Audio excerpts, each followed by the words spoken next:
महाल पाटणेतील भूमिपूजन सोहळ्यानंतर नाराजीची ठिणगी, कार्यकर्त्यांचा सवाल। देवळा तालुक्यातील महाल पाटणे येथे 12 एप्रिल रोजी विकास कामांच्या लोकार्पण व भूमिपूजनाचा सोहळा मोठ्या उत्साहात आणि दिमाखात पार पडला। मात्र या सोहळ्यानंतर गावातील काही युवक कार्यकर्त्यांमध्ये नाराजी व्यक्त होत असल्याचे समोर आले आहे। कार्यक्रम यशस्वीरित्या पार पडला असला तरी काही कार्यकर्त्यांनी आयोजकांबाबत नाराजी व्यक्त केली आहे। आम्हाला कार्यक्रमाची पूर्वकल्पना देण्यात आली नाही, तसेच कार्यक्रमात प्राधान्यही देण्यात आले नाही, असा आरोप त्यांनी केलाय। आम्ही आमदार डॉक्टर राहुल आहेर यांचे कार्यकर्ते असून गावाच्या विकासासाठी सातत्याने काम करत आहोत, मग आम्हाला विश्वासात का घेतले नाही, असा सवालही त्यांनी उपस्थित केलाय। याशिवाय गावातील माजी सरपंच यांनाही निमंत्रण देण्यात आले नसल्याचा आरोप करण्यात आला आहे। ही बाब प्रसार माध्यमांच्या माध्यमातून आमदारांपर्यंत पोहोचवण्याचा आमचा उद्देश असल्याचे सांगत गावातील प्रलंबित प्रश्नांवर आमदारांनी विशेष लक्ष द्यावे अशी मागणी कार्यकर्त्यांनी केली आहे। दरम्यान संबंधित कार्यकर्त्यांशी संपर्क साधला असता त्यांनी स्वतःला आयोजक नसल्याचे स्पष्ट केले। निमंत्रण पत्रिकेत समस्त ग्रामस्थ आयोजक म्हणून नमूद आहेत, आम्ही केवळ कार्यकर्ते म्हणून सहभाग घेतला। आमदारांनी गावासाठी मोठ्या प्रमाणात निधी उपलब्ध करून दिला आहे, असे त्यांनी सांगितले। एकीकडे विकास कामांचा उत्साह तर दुसरीकडे कार्यकर्त्यांची नाराजी, यामुळे महाल पाटणे गावात या विषयावर चर्चेला उधाण आले आहे। आता नाराज कार्यकर्त्यांची ही नाराजी आमदार डॉक्टर राहुल आहेर यांच्या माध्यमातून दूर होणार का, हे पाहणे महत्त्वाचे ठरणार आहे। S9 TV न्यूज साठी प्रतिनिधी शरद भाटेवाल, महाल पाटणे। नमस्कार मित्रो, आपण पाहतात S9 TV न्यूज। मित्रो, देवळा तालुक्यातील महाल पाटणे या गावी काल दिनांक 12 एप्रिल रोजी अतिशय दिमाखात आणि उत्साह वातावरणात विविध लोकार्पण सोहळा व भूमिपूजन सोहळा हा आमदार राहुल आहेर यांच्या हस्ते पार पडला। परंतु मित्रहो, हा उत्सव पार पडला, परंतु गावात अनेक चर्चांना उधाण आलेलं आहे। त्याच्यातच काही युवक कार्यकर्ते आहेत, ते सुद्धा नाराज आहेत। याविषयी आपण थेट त्यांच्याशीच चर्चा करणार आहोत। नेमकी त्यांचं नाराज असण्याचं कारण काय आहे, आपण ते जाणून घेऊ। आधी आपलं नाव सांगा आणि आपलं नाराजी काय आहे ही व्यक्त करा। तर मी प्रथमतः STV9 ने मला जो सगळ्यांसमोर माझा विचार व्यक्त करण्याचा जो मला जी संधी दिली, त्याच्याबद्दल मी TV9चा खूप खूप आभारी आहे। आणि काल जो लोकार्पण जो सोहळा झाला आपल्या गावामध्ये सगळ्या विकास कामांचा, आणि हा पुलाचा खूप प्रश्न, हा जो प्रश्न होता खूप दिवसापासून पेंडिंग होता, आणि डॉक्टर आपले जे आमदार आहेत चांदवड मतदारसंघाचे लोकप्रिय आमदार, त्यांनी हा प्रश्न मार्गी लावला। त्याच्याबद्दल मी महाल पाटणेवासियांकरता खूप खूप आभार व्यक्त करतो।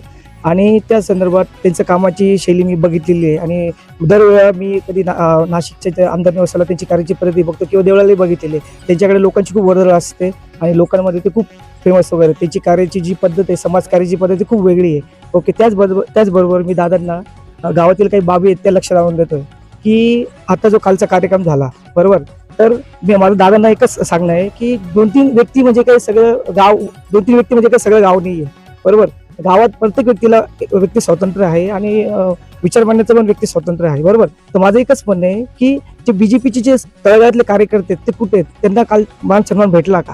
नाही भेटला, एकही नाही। आता मी सांगतो तुम्हाला, BJPचे कोण तळागाळातले भरपूर कार्यकर्ते, जसं पिंटू पवार झाले, दशरथदादा आहेर झाले, बरोबर, त्याचे कुलकर्णी काका झाले, हे मेन कार्यकर्ते, हे कुठे दिसले नाही मला। मेन म्हणजे आपल्या गावाची जी, म्हणजे मला जो वेगळा जो प्रश्न वाटला तो की आपल्या गावाचे जे सरपंच आहेत सुरेखा प्रवीण ठाकरे, म्हणजे ह्या कार्यक्रमाला गावात पंचक्रोशीतील सगळे हे होते, सरपंच होते, बरोबर, पण आपल्या गावाचे सरपंचांना का निमंत्रण नव्हतं? प्रवीण ठाकरे हे आपल्या गावाच्या सरपंच होत्या, आणि त्यांनी मागील 15-20 वर्षात जे कामं झालेली ते या 2.5 वर्षात करून दाखवले। ते सगळ्यांना मान्य करावं लागेल, कोणी असेल, विरोधक असतील, काही असेल। प्रांजल मताने मी सांगतो, मी गावातला एक तरुण कार्यकर्ता आहे, मला समस्येची खूप आवड आहे, मी त्यांना बघितले, माझे पण थोडेफार मतभेद होते त्यांच्यासोबत, असं काही नाही, सगळ्यांशी असतात, माझी बोटं का सारखी नसतात, बरोबर, पण त्यांनी कामं करून दाखवले, ते तुम्ही मान्य का करत नाहीये? बरोबर. त्यांना तुम्ही स्टेजवरती बोलवलं नाही, त्यांना इन्व्हिटेशन दिलं नाही. बाकीच्या सगळ्यांना पंचकृषीतील सरपंचांना इन्व्हिटेशन होतं, त्यांना तुम्ही बोलवलं नाही, का बोलवलं नाही? त्याच्यानंतर दुसरा मुद्दा असा की एका महिन्यापासून आपल्या गावामध्ये एक भ्रष्टाचाराचं बॅनर इथे लावलेलं होतं, बरोबर.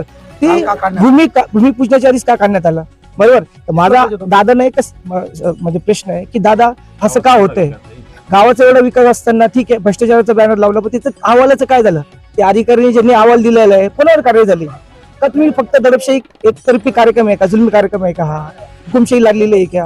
की म्हणजे तुमच्याकडे सत्ता आहे तर तुम्ही सत्तेचा दुरुपयोग करून काही आरोप करणार तुम्ही? काय झालं दादा मी तुमच्याकडून एक अपेक्षा करतो की सगळ्या जनतेला तुम्ही न्याय द्यावा. ओके. दुसरी गोष्ट अशी की बीजेपीचे जे कार्यकर्ते त्यांच्यावर तुम्ही त्यांना विश्वासात का घेत नाहीये? म्हणजे दादा कधी इथे येतात, महालपटण्याला येतात, किंवा म्हणजे दादांचा आभार आहे की महालपटण्यावर त्यांचं विशेष प्रेम आहे. त्यांनी खूप सारे विकास कामं महालपटण्यामध्ये केलेली आहेत, दिलेली आहेत, आपल्याला मंजूर करून दिलेत. आणि फुलाचा प्रश्न तर खूप मी त्यांचा मनापासून आभार व्यक्त करतो. पण दादा जी बीजेपीची लोकांची जे लोक आहेत तळागाळातले कार्यकर्ते त्यांचं काय? त्यांनी फक्त इलेक्शन पुरतच काम करायचं का? त्यांच्या भावना कधी जाणून कालच्या कार्यक्रमाला माझं एकच मत आहे, मला काही मी राजकारणी नाहीये, मला राजकारणाचा इंटरेस्ट पण नाही, पण एक तरुण कार्यकर्ता म्हणून किंवा तरुण मुलगा म्हणून माझ्यासारखे बरे असंख्य माझे मित्र बाहेर गावी आहेत ते, बरोबर. जर भ्रष्टाचार बॅनर लागलाय, बाहेरच्या गावातले लोक विचारतात तुमच्या गावात भ्रष्टाचार झालेला आहे, आम्ही काय सांगायचं त्यांना? त्यांच्या म्हणजे त्यांना आमची मान शर्मेने खाली जाते ना, ही गोष्ट तर बरोबर आहे ना. तर माझं एकच दादांना सांगणं आहे की दादा तुम्हाला सांगतो एकतर्फे कार्यक्रम बघू नका. थांबवतो. मला एक सांगा, भ्रष्टाचार झाला आहे की नाही झाला आहे या बाबतीत आपण प्रशासनाकडे काही मागणी करणार आहेत का? विशेष करून एक लोकप्रतिनिधी आहेत आपले माननीय आमदार राहुल आहेर, यांच्याशी काही आपण त्याविषयी सांगणार आहात का? हा, 100%. येत्या काळात मी गावातील जेवढे आमचे तरुण मित्र आहेत आणि जे ग्रामस्थ आहेत त्यांना घेऊन दादांच्या बंगल्यावरती 100% जाणार आहे. आणि दादांनी मला वेळ द्यावा, तिथे मी सगळे जनतेचा प्रश्न मांडणार आहे. ओके. काय झालं याची मागणी काय असणार आहे? मागणी आहे की पुढचं काय कार्यवाही कोणावर झाली? म्हणजे तुम्ही अहवाल जो दिलेला आहे 17 लाखाचा का 18 लाखाचा, बरोबर, त्याचं पुढे काय झालं? आणि ते बॅनर त्याच दिवशी का काढण्यात आलं?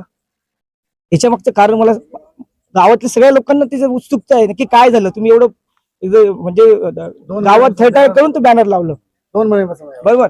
तर मग असा विषय आहे. दुसरी म्हणजे राजकारण हे आपल्या मराठी शाळेला सुद्धा त्याचं तेच म्हणजे ती सुद्धा दूर राहिली नाही, तिथे सुद्धा राजकारण आलं शाळेमध्ये. आपल्या गावाची झेडपी जी जिल्हा परिषद शाळा आहे त्याच्यात माझं सुद्धा शिक्षण झालेलं आहे. या गावात म्हणजे असंख्य तरुण आहेत की बाहेर चांगल्या पोझिशनात माझ्यासारखे. आम्हाला मी एक सांगतो, माझं अजून पण सांगतो की मला राजकारणाशी काही देणं घेणं नाहीये. मला माझ्या पोटावर देवाने भरपूर दिलेलं, पण माझी एक इच्छा काय आहे की मी या गावात जन्माला आलेलो आहे, तर या गावाशी माझं काहीतरी देणं घेणं आहे. त्याच्यामुळे मला समाजकार्याची आवड आहे, बरोबर. पण माझं एक म्हणे की ते शाळेत सुद्धा इन्क्वायरी चालू आहे. ते धामणे सर आहेत आपले तिथले प्रिन्सिपल आहेत, त्यांचे 6 महिने बाकी आहेत, त्यांच्यावर इन्क्वायरी लावलेली आहे. ते बी कोणती मागच्या कामांची. आणि ते ऑलरेडी आपल्या शाळेत 3-4 शिक्षक कमी आहेत. म्हणजे तुम्ही मुलांच्या भवितव्यासाठी सुद्धा खेळताय का? तुम्ही राजकारण करा, वैचारिक वेळ ठेवा, पण वैयक्तिक करू नका तुम्ही. माझं एकच म्हणे, दादांना मी STV ब्रँचच्या माध्यमातून माझं एकच सांगणे, दादा तुम्ही ह्या प्रश्नामध्ये वैयक्तिक लक्ष घाला. कारण की याच्यामुळे कसं आहे, बीजेपीचा कार्यकर्ता दुखावला जातोय. तुम्ही फक्त 2-3 जण ते म्हणजे काय सगळ्या गावाचं मत नाहीये. ओके. फक्त काय आहे की लोक तिथपर्यंत जात नाही, तुमच्यापर्यंत येत नाही दादा. पण सगळे तरुण नाराज आहेत तुमच्यावरती. तुम्ही महत्वाचं आहे की आपल्या गावाची ग्रामपंचायती ऑलरेडी बरखास्त झालेली आहे, आपल्या गावाला कोणी वाले नाहीये, बरोबर. तर दादांनी त्याच्यातही लक्ष घालावं की गावात ज्या आरोग्याच्या सुविधा असतील किंवा पाणी प्रश्न असतील ते कोण सॉल्व्ह करणार आहे? जे अधिकारी असतात ते कधी येतात कधी येत नाही. तर गावातले नागरिक त्रस्त आहेत, खूप त्रस्त आहेत. आणि दुसरा मुद्दा की जो गावात भ्रष्टाचार जो झालेला आहे, कोणी केलेला आहे, ते लवकरात लवकर मार्गी लावता. म्हणजे त्याच्यात कोणी भ्रष्टाचार केलेला आहे ते खरं जनतेच्या समोर यावं, अशी मी STV नामच्या माध्यमातून दादांना विनंती करतोय. तसेच मी दादांना आता जे मी मुद्दे उपस्थित केलेले आहेत तर दादांनी त्याच्यात वैयक्तिक लक्ष घालावं आणि त्याच्यात पुढे काय कार्य होईल आणि त्यांनी स्वतः लक्ष घालून याच्याबद्दल त्यांनी लवकरात लवकर ते मार्गी लावावं, अशी दादांना मी STV नामच्या माध्यमातून विनंती करतो. गावातील उबाटा गटाचे सुनील निकम हे सुद्धा आपल्या बरोबर आहात. आपण त्यांचीही प्रतिक्रिया जाणून घेऊ. काय सांगणार आपण? काल लोकार्पण सोहळा पार पडला, एकीकडे कार्यकर्त्यांची नाराजगी बघत आहोत, आपल्या वतीने काय सांगणार? मी सर्वात प्रथम राहुल दादांचे सर्वात पहिले हार्दिक अभिनंदन करतो की आपल्या सटाण्यापासून जो तालुका वेगळा झाला होता त्या तालुक्याचं दळणवळण चालू केलेली, बरोबर. त्यासाठी दादांनी जो प्रयत्न केला, सर्वात पहिले दादांचं प्रथम सर्वात हार्दिक अभिनंदन करतो दादांचं. सप्तशृंगी मित्रमंडळाने आम्ही मंदिरासाठी जो सभागृह आहे, सभा मंडप आहे, त्या सभा मंडपासाठी आम्ही निवेदन द्यायला दादांना स्टेजवर गेलो होतो द्यायला. आपल्या इथे गावातील एक शेतकरी आहेत, आपण त्यांच्याशी संवाद साधू याबद्दल.